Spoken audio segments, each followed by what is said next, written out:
Assalamualaikum warahmatullahi wabarakatuh. Berjumpa kembali di dalam pembelajaran biologi, terutama untuk materi kelas 12. Tapi sebelumnya Bapak menyapa dulu, gimana kabarnya hari ini? Mudah-mudahan sehat selalu. Meskipun pada saat ini kita masih dalam pembelajaran daring, tapi mudah-mudahan nilainya tidak kalah daripada pembelajaran dengan tatap muka.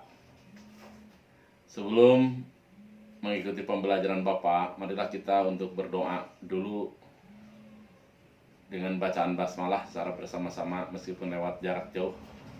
Marilah kita membuka dulu dengan bacaan basmalah. Bismillahirrahmanirrahim. Pada pembelajaran hari ini, Bapak akan membahas tentang pertumbuhan dan perkembangan pada tumbuhan.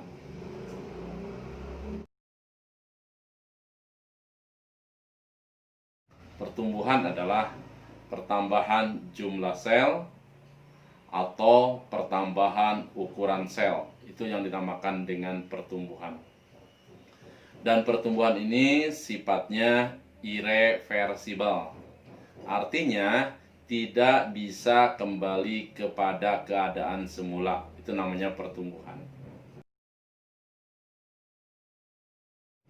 Sedangkan perkembangan menuju proses kedewasaan. Artinya terspesialisasinya jaringan-jaringan tertentu untuk memiliki fungsi-fungsi tertentu.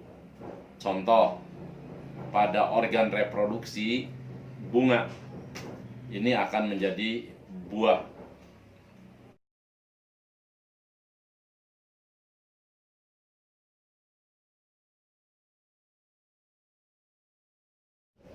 Pertumbuhan dan perkembangan ini diawali dari proses perkecambahan. Perkecambahan tiada lain adalah masa akhirnya dormansi biji. Artinya biji yang kering tidak tumbuh itu dinamakan dengan dormansi atau dorman. Dengan masuknya air ke dalam biji tersebut, maka di dalam biji tersebut akan aktifnya hormon giberelin.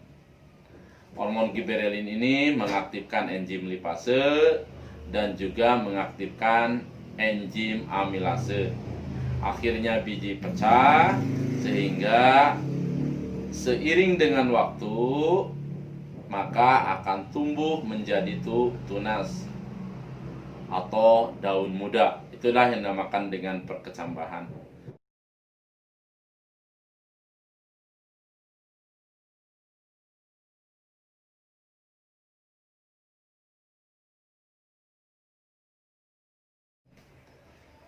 Perkecambahan ini juga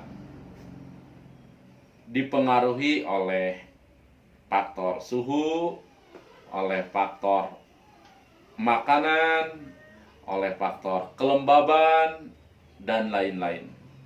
Sehingga apabila syarat-syarat tertentu tercukupi, insya Allah perkecambahan akan lebih bagus atau lebih baik. Di dalam perkecambahan ini ada dua tipe berdasarkan letak kotiledon di dalam tanah atau di permukaan tanah. Apa itu kotiledon? Kotiledon tiada lain adalah keping biji atau sisa biji. Anda mungkin pernah melihat di ladang atau di kebun bahwa apabila ada bekas biji di atas tanah, kemudian di atasnya tumbuh daun muda, maka ini dinamakan tipe perkecambahan epigeal, di mana bekas biji ada di atas permukaan tanah. Sebaliknya, apabila biji tersebut bekasnya ada di dalam tanah, daun mudanya muncul ke permukaan tanah, ini dinamakan dengan perkecambahan hipogeal. Perkecambahan hipogeal ini biasanya contohnya adalah pada kacang kapri, sedangkan perkecambahan epikial contohnya pada kacang hijau. Jadi pertumbuhan itu diawali dari perkecambahan. Sekarang pertumbuhan. Pertumbuhan itu ada dua. Satu, pertumbuhan primer. Dua, pertumbuhan sekunder. Apa yang dimaksud dengan pertumbuhan primer? Pertumbuhan primer, pertumbuhan yang diakibatkan oleh jaringan-jaringan meristem. Jaringan-jaringan meristem ini apa?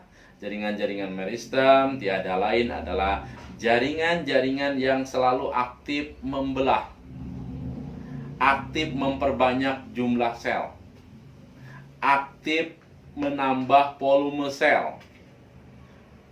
Misalkan ke arah bawah, akar akan bertambah panjang. Di atas, batang akan bertambah tinggi.